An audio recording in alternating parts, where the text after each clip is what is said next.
Of course, I'm never actually going to be able to stop this, and that'll be kind of funny. So we'll see what happens. All right, so we introduced a new idea last time, which were differentials.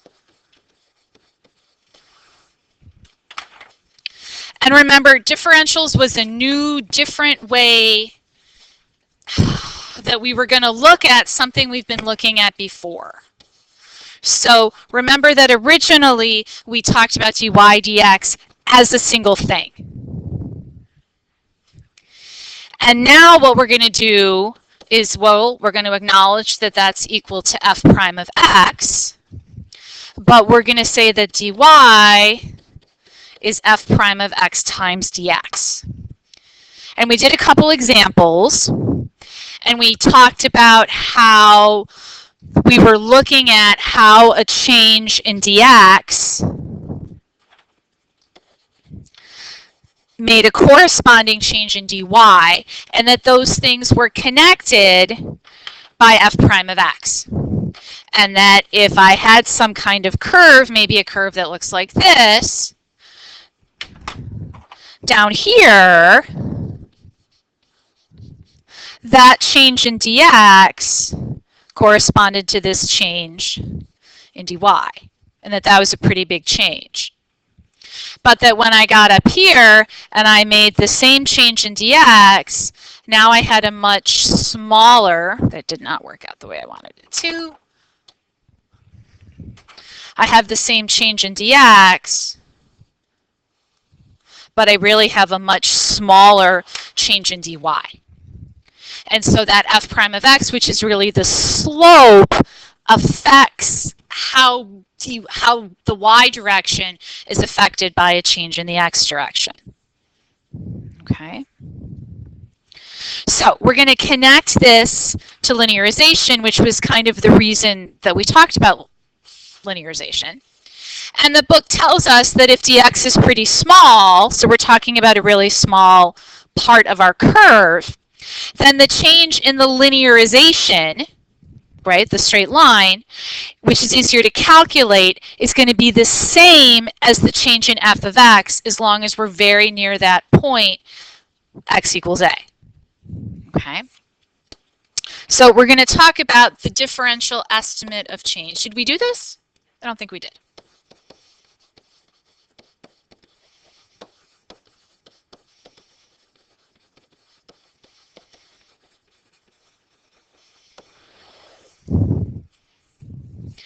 And so we're going to assume that f of x is differentiable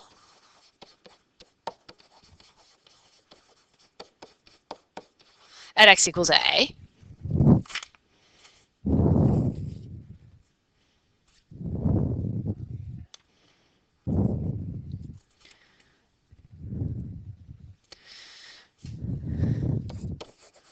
And then we can say that the approximate change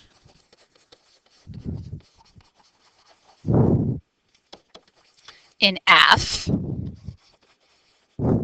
when x changes from a to a plus dx is going to be df, which is going to be f prime of a dx.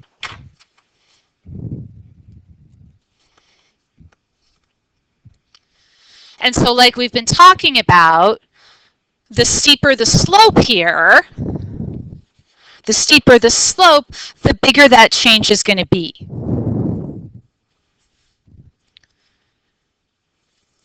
When this is bigger, it's going to cause the same change in dy to produce a much bigger change in df. Did I say dy? Okay, so let's try it again then. The change in dx will produce a much bigger change in dy or df when the slope is going to be steeper. I used to record these classes. Well, Elf will know, because for BC, it's all of me teaching these classes, and sometimes I had to record them 4 or 5 times because I'd make a mistake like that. I'd say dy instead of dx, and I'd have to scrap the whole thing and start all over again. It's not fun. I'm not doing this again. And sometimes we call this sensitivity.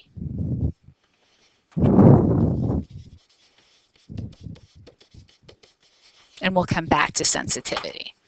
Okay? That when the f prime of a is a very low value, it's not very sensitive to the change in dx. But if the slope is very big, if f prime of a is big, then it's going to cause a much bigger change. Okay? We good? We got what we need? Okay. All right. Then let's look at, I'm pretty sure it's a journal exercise, but we're going to do it anyway. Page 246, number 27. If somebody would read it for us, please.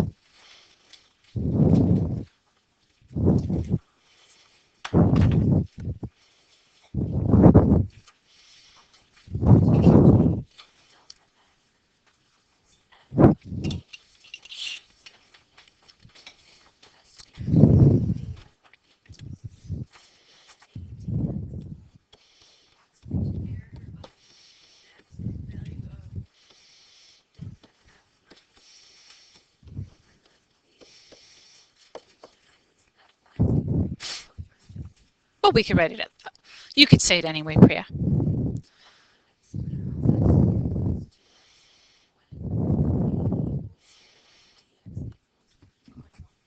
Okay.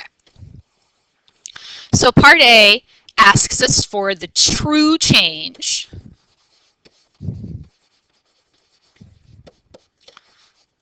which is delta f. And that's going to be how much the function actually changes by. So that's going to be f of a plus dx minus f of a.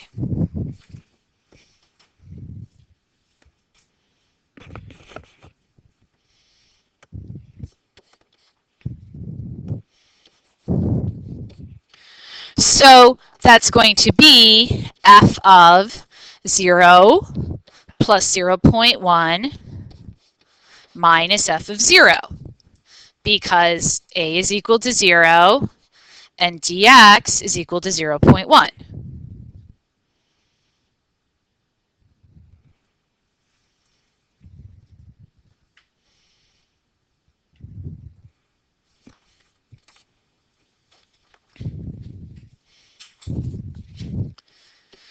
So this will give us 0.1 squared plus 2 times 0.1 minus 0. And what are we going to get?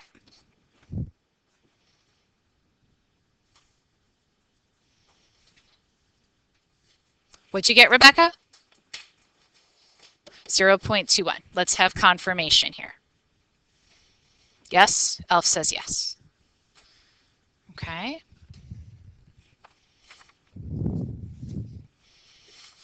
Okay. All right.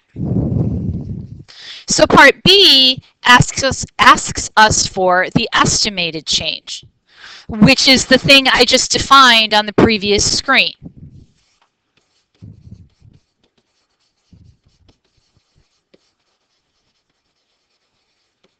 So the estimated change is going to be that df is equal to f prime of a times dx.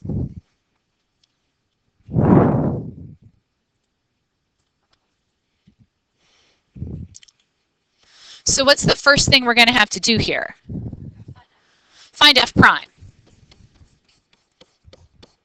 So f prime of x is going to be what?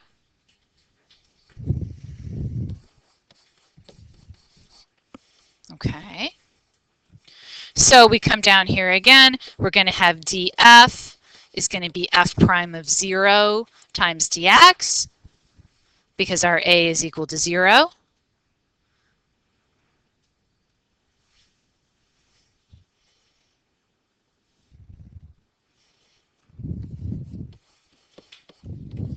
So that's going to give me 2 times 0 plus 2, and dx is equal to 0.1.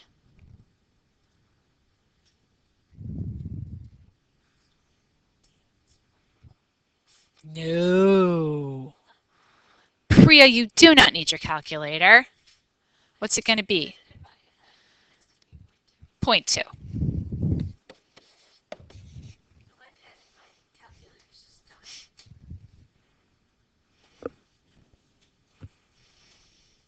Okay, makes sense? We got it?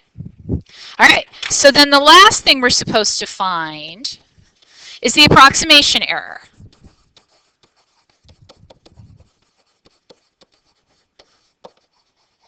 Which tells you what the difference is between the real change and the change that you estimated.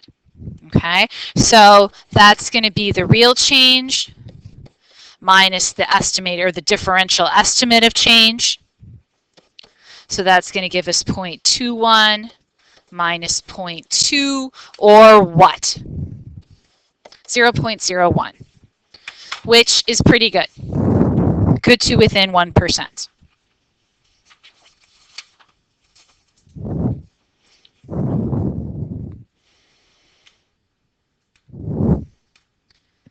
All right, we good?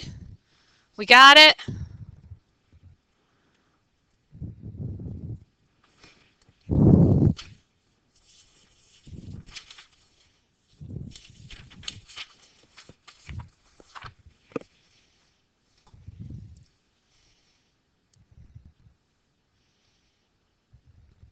Okay? All right, so now your book introduces a bunch of tools to help us do a new type of calculus problem. And these new types of problems are going to involve absolute change, relative change, and percentage change. And for each of these, we can figure out what the true value is, like if we actually calculated it. And then we have a way to estimate it. So I just want to make, you know me, I love a good table. We're going to make a little table and estimate how these work. Not estimate, organize. So we're going to have type of change. We're going to have the true value and the estimated value.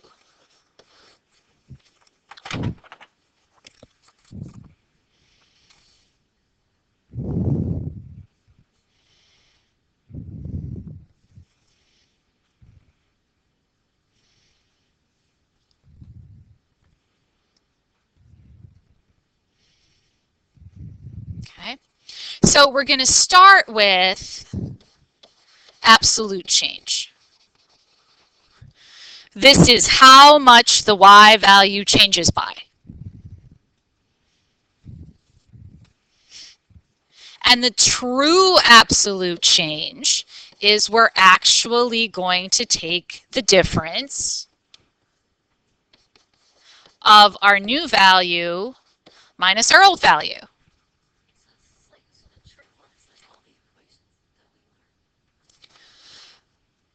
Well, it's a matter of, how do I want to put it? True here means actual. If you actually calculated it, if you actually figured out what the points on the graph were going to be and you figured it out, this is what you would get. The estimated is, maybe I don't want to have to do that because it's going to take my calculator and I don't have my calculator, but I could estimate, and as long as I'm close enough to A, my estimate's pretty good for what I'm trying to figure out. Okay? So here, for the absolute change, the true value is really taking the value at A, taking the value at A plus dx, and taking the difference between those y values. And the estimated is df is f prime of a dx, like we just saw in the example that we did. Okay, and of course, like we said, the estimated value here is based on linearization. Haven't seen her. Okay. So the second type of change we're interested in is relative change.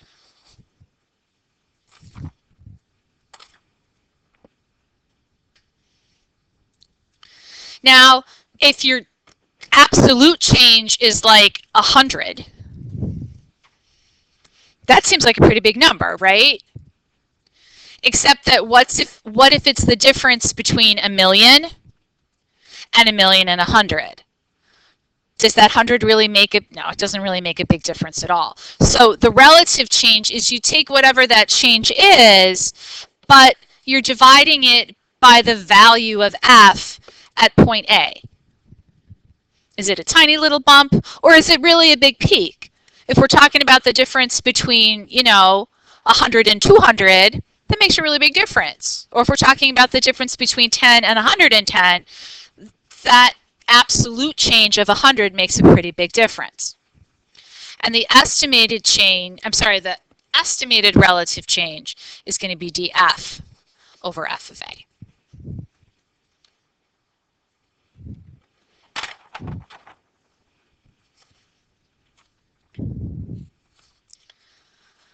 And finally, as we often do, we can turn that relative change into a percentage change.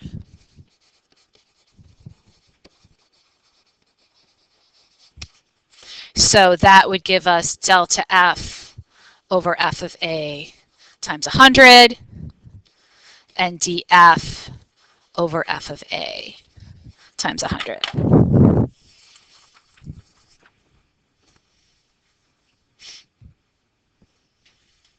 Okay.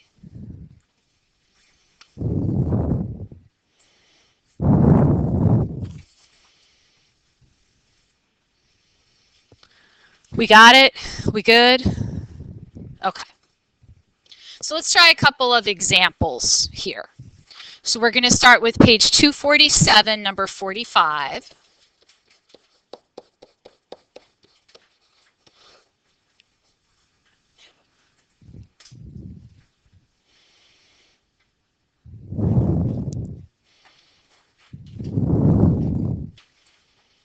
If somebody would read it for us, please.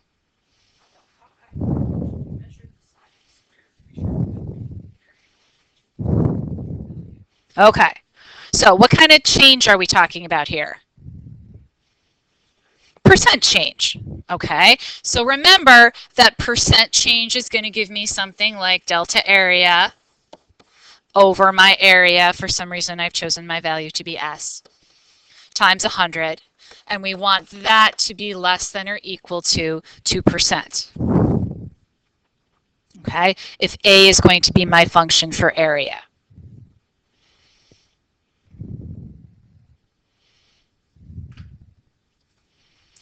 And I may decide, because it's going to be easier, to estimate this as ds over A of S times 100.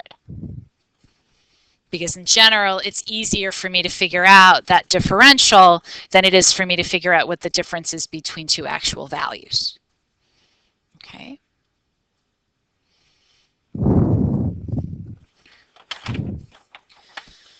But I need a way to figure out the area of that square. How do I figure out the area of a square? Okay, I'm going to call it S. So each of my sides here is going to be S. So A of S is going to be S squared.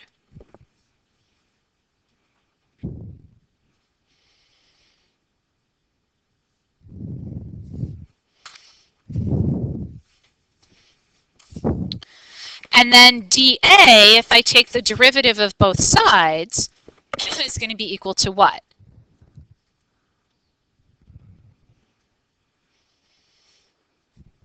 Got to take the derivative of this, right? What's the derivative of s? 2s times what? ds. Okay, remember we talked about one way to think about these differentials is applying the chain rule one more time.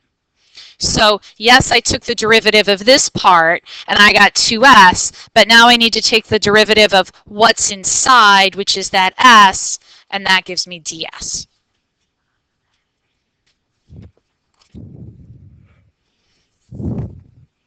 Okay. Yes, I could. We also talked about how I could have made this dA over ds, and that would have been 2s, and then I could have multiplied both sides by ds. Okay, that there's a number of different ways we can talk about that. And you guys don't need to write down all those arrows. It's just that when Sarah watches this, she won't see me pointing. So if I draw the arrows as I'm talking, I find it helps. It records, this little thing up here records whatever window I tell it to record. So all it's recording is what happens on the smartboard. Okay. All right. So now we're going to put this together with this. So my dA is going to be 2s ds.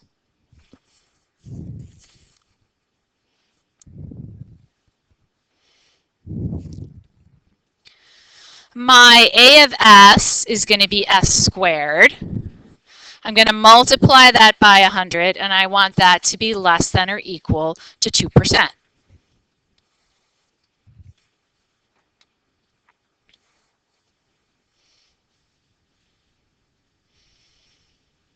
So what am I solving for here? ds, because I want to know what percentage change I can have in a side in s, that would be what ds is, and still be less than or equal to 2% for my error, for my change in the area of the whole square. Okay? All right. So what do I need to do?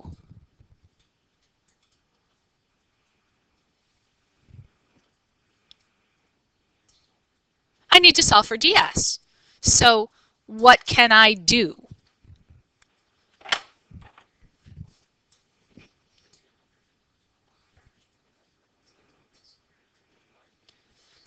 Well, let's start by can we do that first? Okay. Yeah, you guys are nodding in the back, but your mouths were not opening. Say, hey, we should, cancel out the s's. Okay. So to get ds by itself, I've got my 2%. I'm going to divide it by 100. I'm going to multiply both sides by s and divide by 2.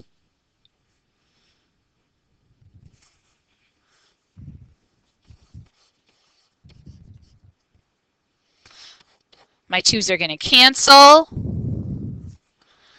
Basically what I get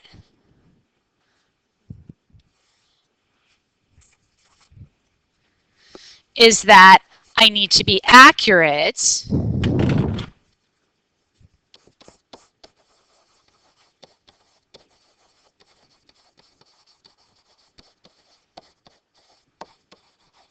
to 1% because of this.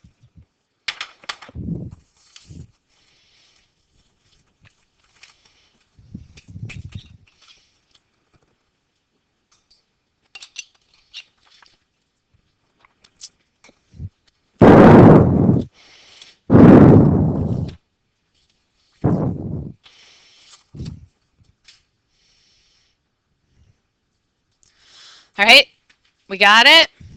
Okay, let's try another one. Number 47. Are these all journal problems? I forget. Yeah? Okay.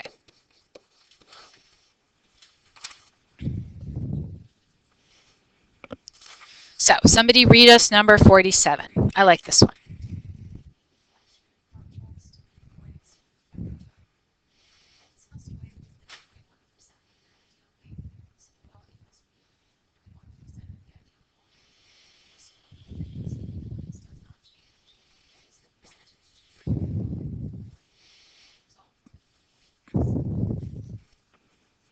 Okay, so again, what kind of change are we talking about here? Percent change. Okay. So my percentage change when I'm talking about volume is going to be the differential change in volume over V times 100.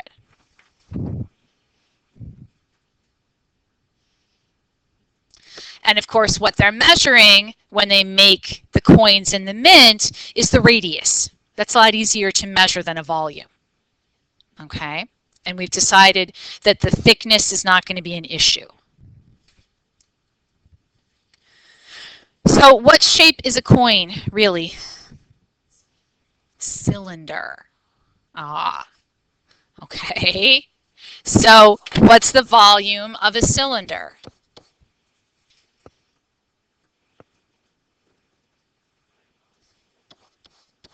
Pi r squared what, Gianni? Height. Very good. Thank you. Okay. So this h here, which we call height, is going to be the thickness, and the problem tells us that that's equal to a constant. So I'm going to treat it the same way I treat the pi when I take the derivative.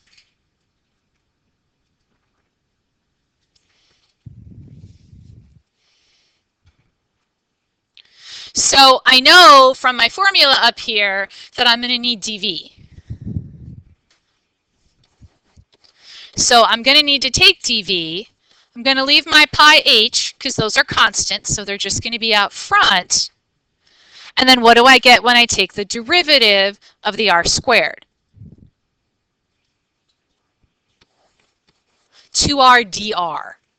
Okay. And I need to do that because on this side I only have dV. And I always have to take my derivative with respect to something. Okay. So ultimately, I know that dr is going to somehow be related to that 0.1% increase, right? Okay. So let's see if we can figure out how dV and dr and all of this are going to be related to each other. So in my formula up here, I'm going to need dV over V, so let's calculate that. So my dV is going to be 2 pi h r dr, and my V squared is going to be pi r squared h.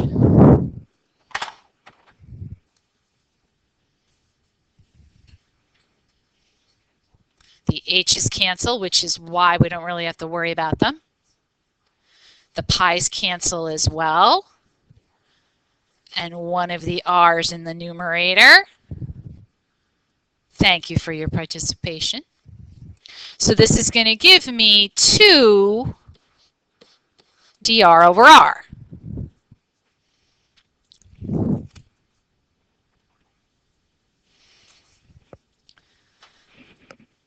Now, that percentage change that I was looking for at the beginning is dV over V times 100. So I'm going to multiply both sides by 100. And then this is the thing that I'm looking for. So this is going to be the percentage change.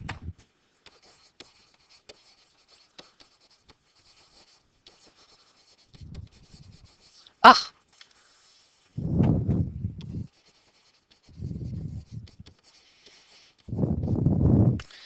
I don't know why I can't spell today. It's driving me crazy. Okay. And I've got this 2, but what's this?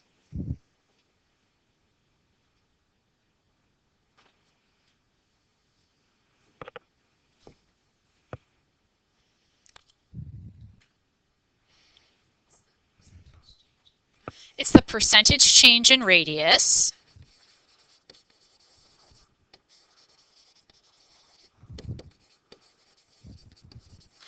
And what's it equal to?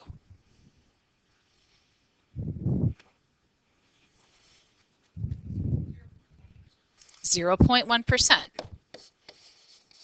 Okay, so I'm going to bring that down, and I've got 2 times that 0.1%.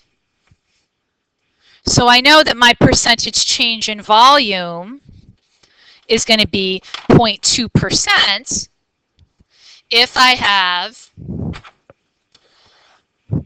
a 0.1% change in the radius.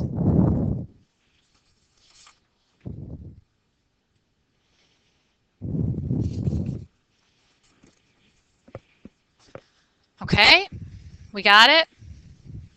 All right, I don't have time to do the next example because it's going to take a while and I don't want to stop in the middle. Tomorrow we have Math League. So, and I don't want to stop in the middle of the problem across with a day off in the middle. I think we will still probably start 5.6 on Wednesday. I would really, like I said, I want to be done with chapter 5 before we go on winter break. So we'll do the last couple parts of 5.5 on Wednesday. I think there's a due date for the, is there a due date for the homework on the portal? I can't remember. There may not be. We got to see when we finish, okay? But it'll probably be next week, and then we need to have the quiz as well, okay? All right, you may go. Maggie, can I talk to you for a minute? Let's see.